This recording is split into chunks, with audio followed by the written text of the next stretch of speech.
Oi pessoal, tudo bem? Vamos dar início a mais uma aulinha de hoje, tá bom? Bom, hoje a gente vai entrar aí com um capítulo novo, tá? E a gente vai ver ele em duas partes, tá bom? Então, assim, inicialmente, pessoal, o capítulo 12, ele vai falar um pouquinho sobre a questão da polaridade das moléculas, tá? E as forças existentes, as forças intermoleculares. A gente vai ver um pouquinho sobre o que é essa polaridade e como ela se forma. A gente viu lá nos capítulos 8 e 9 sobre as ligações químicas. A gente falou ligações químicas 1 e 2, né? E vimos que nós estudamos as ligações covalentes, como elas atuam, e a polaridade molecular está intimamente ligada à questão das ligações, tá? Então, assim, é um processo em que ele vai analisar como é que essa molécula pode ser formada e como é que cargas negativas podem ocupar um espaço, que é o caso da ligação covalente descrita e desenhada, que é a fórmula eletrônica de Lewis. Então, inicialmente veio a teoria dos pares, a repulsão dos pares eletrônicos, que é o que? Quando uma ligação covalente acontece, eu vou estar compartilhando elétrons.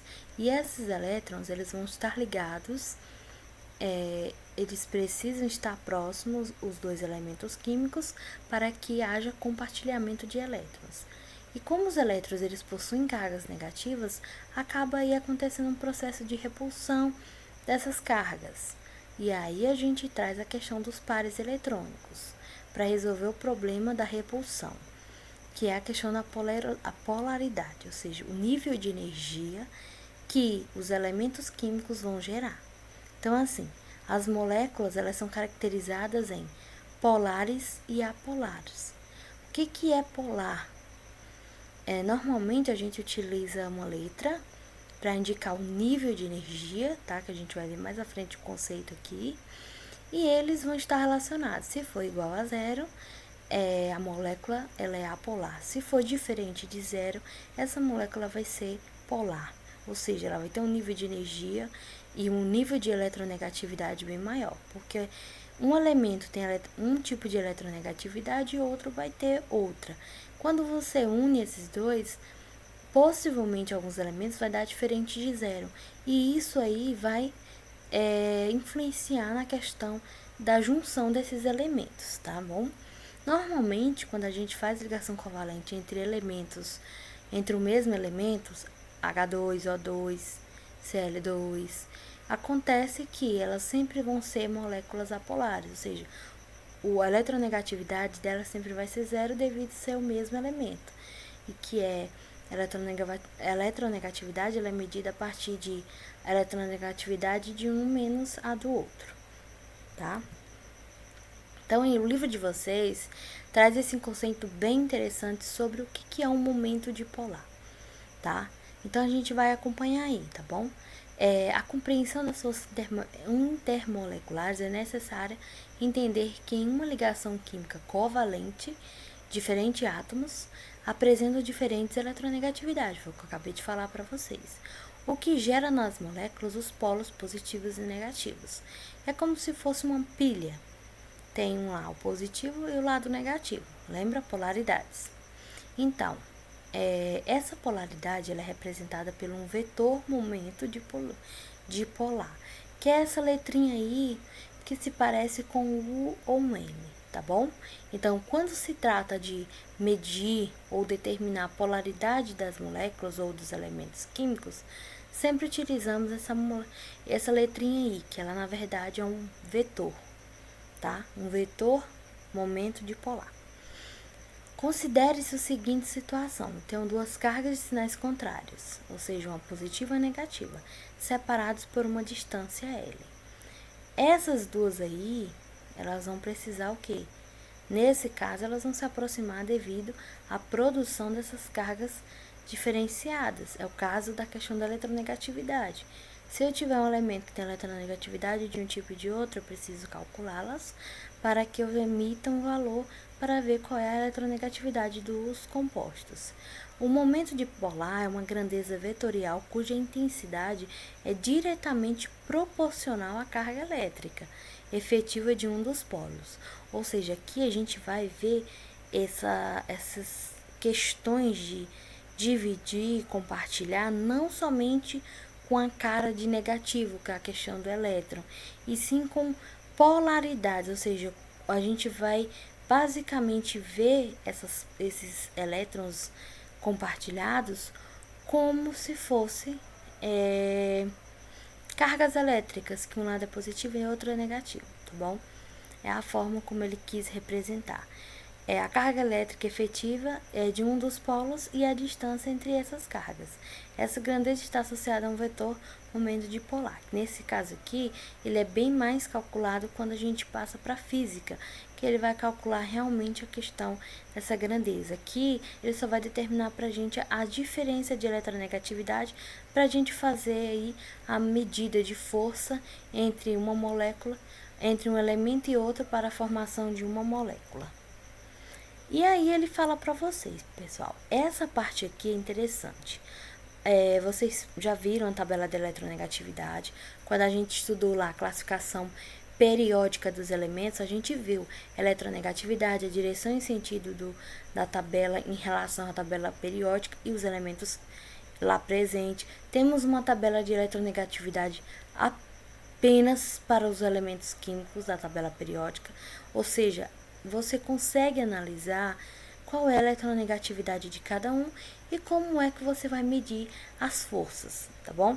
Então, aí ele diz para você, ó, as moléculas polares, elas apresentam um vetor polarização resultante, ou seja, quando você vai fazer o cálculo, que no caso é uma subtração, você vai ver se der igual a zero, se der diferente de zero, essa letra aí do vetor, ou de polaridades, como ele denomina, se for diferente de zero, em quantas moléculas apolares possuem vetor polarizado resultante, é nulo, ou seja, é igual a zero.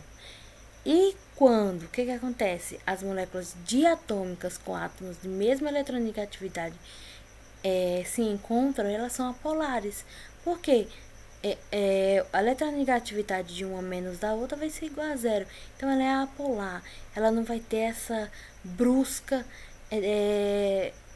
puxada de energia devido ela está estável e é dividida para os dois. Observe o desenho. O primeiro desenho, pessoal, ele mostra aí uma molécula apolar. Você observa que não há essa disputa, a ligação está intacta e ele está aí dividido certinho, porque quando eu trabalho com compostos do mesmo elemento químico para a formação de molécula, eu sempre vou ter uma molécula apolar. A ligação também vai ser apolar. Tá? Ele coloca aí uma ligação, uma molécula, uma substância. Porque não importa, se ele tem essa característica, ele vai ser apolar. Não há disputa energética. Agora o segundo, observa aí, é diferente de zero. São elementos diferenciados, então a eletronegatividade deles também são diferenciadas. E tem a questão da tendência, ou seja, para onde ele vai mais puxar. Então aí ele colocou para vocês uma ligação de cloro e ferro vai ser polar, devido à diferença de eletronegatividade, ou seja, ele é diferente de zero. A formação da molécula também, tá? Podemos observar. E a substância vai se tornar polar também. Então, a relação das ligações e tudo vai estar ligado a essa diferença de eletronegatividade. Que no caso aí ele demonstra para vocês as ligações sigma e pi, e ele mostra para você aquela questão que a gente falou lá no início. Ele traz os elementos não como dois elementos que estão aí compartilhando elétrons, e sim como sendo um polo positivo e um polo negativo, tá? O próximo desenho, que é o terceiro, você observa que ele vai ser uma molécula, o que? Apolar ou polar? Observa direitinho aí, ó. A ligação, ela é polar. Por quê? Eu estou trabalhando com ligações duplas, ligações insaturadas, que chamamos de ligações pi e sigmas, então elas são polares. Por que elas são polares? nível energético, puxa maior, trabalhando com mais elétrons, e ela também tem caracterização de ser insaturada.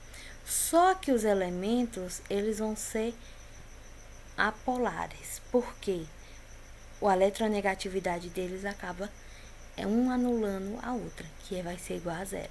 Então, aqui, em relação à formação da molécula CO2 e em relação à substância formada, todos vão ser apolar. Somente a ligação, por ser dupla e ser uma ligação insaturada, que ela vai ser polar. Vai ter um nível energético diferente de zero na ligação, só que a molécula formada e a substância vão ser apolar, porque o nível de energia entre os elementos envolvidos estão quantizados e deu igual a zero. E aí a última temos a ligação, uma ligação que ela vai ser polar, ou seja, vai ter disputa por pontos eletrônicos, é diferente de zero. Então a ligação ela é polar. A formação da molécula também é polar. A única coisa que a substância H2O também é polar. Então, o nível de energia na molécula de água, ela vai ser muito grande. Eletronegatividade diferente para a formação, geometria angular, determinação das ligações. E ele também, pessoal, vai acabar fazendo a mesma coisa. Ele vai, ao invés de ele fazer o processo de analisar as cargas negativas do processo de... como é que eu posso falar para vocês? No processo de ligação, ele vai analisar os dois lados, ou três no caso, que são 3 elementos, como partes energéticas, positivo, negativo, positivo, para que fique mais fácil quando ele for fazer lá o cálculo da eletronegatividade dos compostos. Nesse caso é diferente de zero, então ele vai ser polar.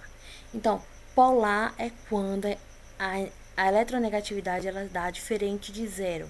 Isso quer explicar que a molécula formada ela exige um grau de energia maior, devido ao grau de repulsão também ser um pouco maior. Quando as moléculas elas são apolares, significa que a eletronegatividade deu zero e a questão da ligação ela não sofre tanta repulsão devido à estabilidade da molécula, tá, pessoal? E aqui, só pra gente dar uma finalizada nessa parte do conteúdo, você observa aí essa tabelinha que ela explica bem pra vocês. Ele dá a primeira molécula aí, eu tenho o quê? 1, 2, 3, 4 cloros sendo colocados aí para estabilização do carbono central. Então, ele pergunta número de pares eletrônicos, de elétrons. Quantos compostos estão ligados ao elemento central? 4. Observa? Número de átomos iguais ligados ao átomo central? 4, porque cada um está compartilhando apenas um elétron. Então, 4.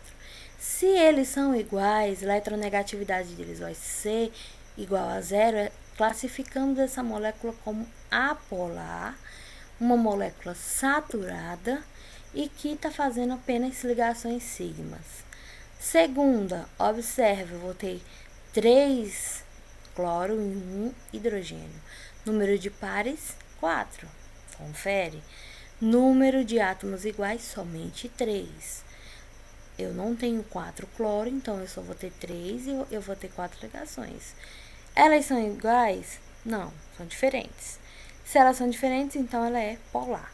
Quando a gente vai fazer a soma ou a diminuição, subtração da eletronegatividade, ela vai dar diferente de zero, então ela é polar, entenderam? Então, se der diferente de zero, polar. Se der igual a polar, tá bom?